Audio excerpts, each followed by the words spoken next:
इनके लबे रंगी की निछावर थी कि जिसने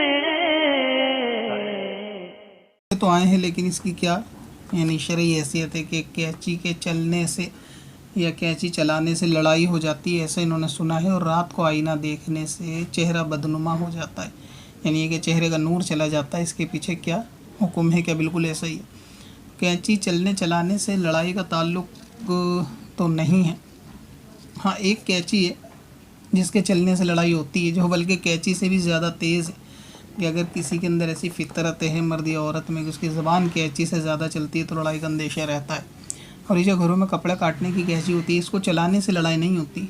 और कैंची चलाने से लड़ाई होगी, नहीं चलाने से नहीं होगी, ये भी गलत है, बेअसल चीज़ है, इसकी कोई असल तो नहीं है। आजकल दुनिया भर में जितने फसादात हो रहे हैं, तो क्या सारे मुल्क में वहाँ बैठ के कैंचियाँ तो नहीं चलाई जा रही कि इस वजह से लड़ाई हो रही हो?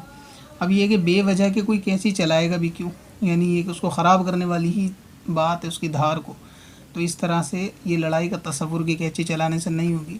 और फिर ये कि नाइयों का काम में तो अक्सर ज़्यादा कैंची चलती है, जो बाल काटते वक्त पूरे दिन उनका इस्तेमाल होता है, तो सारी लड़ाइयाँ नाइयों के साथ होती हूँ, तो ऐसा भी नहीं है।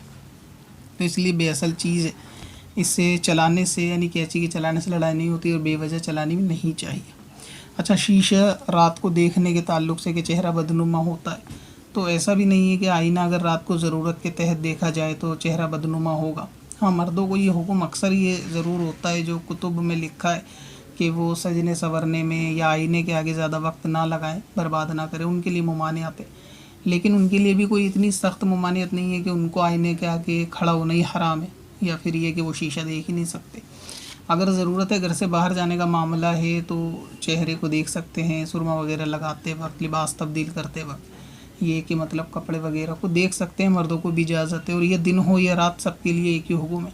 इसी तरह अगर औरत है और शौहर के घर आने का टाइम ही रात को है काम पे से लौट कर, और ये उससे पहले ही हाथ मुँह धोकर तैयार हो जाती है, तो उसको आईना देखने की ज़रूरत पड़ेगी और रात में ही पड़ेगी कि इसके चेहरे पे कोई चीज़ लगी तो नहीं है। तो अपनी शौहर की खातिर भी ये सजने संवरने के एतबार से दिन हो या रात हो, आईना देखा जा सकता है, इससे चेहरा बदनुमा नहीं होता। लेकिन ये रिवाज भी कम देखा जाता है कि औरत शौहर के आने पे सजरे अपना आप को सजाए, क्योंकि अक्सर ऐसा होता है आजकल बाज़ार जाने के लिए सजाया जाता है, लेकिन बाज़ार यानी दुकानदार ना तो शौहर होता है, ना तो कोई ऐसा उसका करीबी रिश्तेदार महरम में से होता है कि जहाँ मेकअप।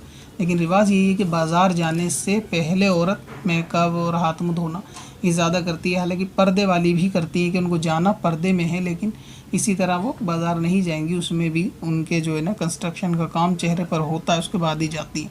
और घर पर तो अब ये सा रिवाज है कि शौहर के आने से पहले तो जो उनका हुलिया होता है वो भूतनियों वाला ही रहता है।